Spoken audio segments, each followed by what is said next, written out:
This is KERA News. I'm Stella Chavez. Last month, a small group of angry Islamic protesters showed up at Muslim Capital Day in Austin. Last week, 3 young Muslims were shot in the head and killed in Chapel Hill, North Carolina.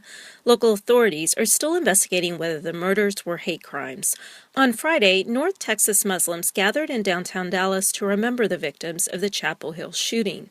We talked to some of those who attended about what can be done to improve relations.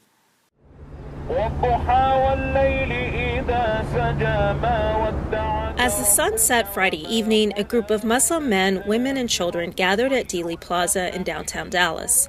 They kneeled on the grassy knoll and prayed as the evening's rush hour traffic passed by on Elm Street.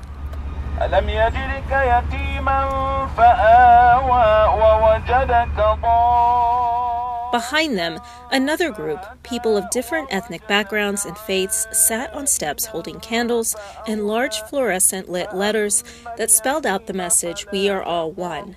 Aliyah Salem of the DFW chapter of the Council on American Islamic Relations spoke about why coming together to remember the Chapel Hill victims was so important. It does not matter if you are Muslim. It does not matter what religious background, what ethnic background, what national origin you come from, what demographic that you represent. Hate is not acceptable. Bigotry is not acceptable. Salem said if people don't take the time to reach out to one another and learn about each other, hateful and bigoted actions will only continue. She urged those at the vigil to share anti-hate messages on social media and support the charities that the Chapel Hill victims supported, such as helping Syrian refugees and food drives for the homeless. Sahar Aziz, associate professor at Texas A&M School of Law in Fort Worth, is not surprised by the social backlash Muslims have faced recently.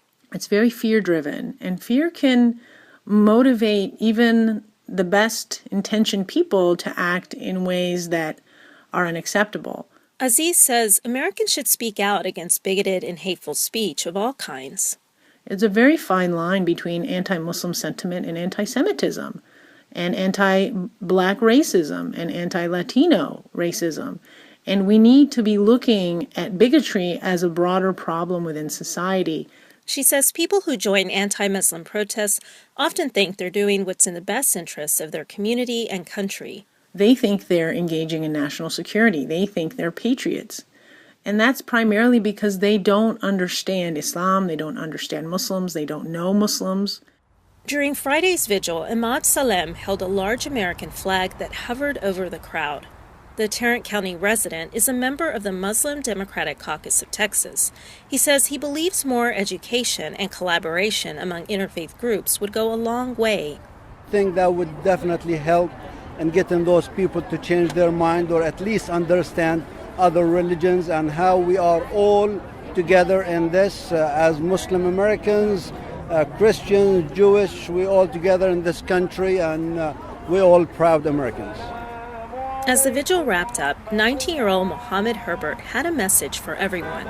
Herbert is an imam at the Mansfield Islamic Center.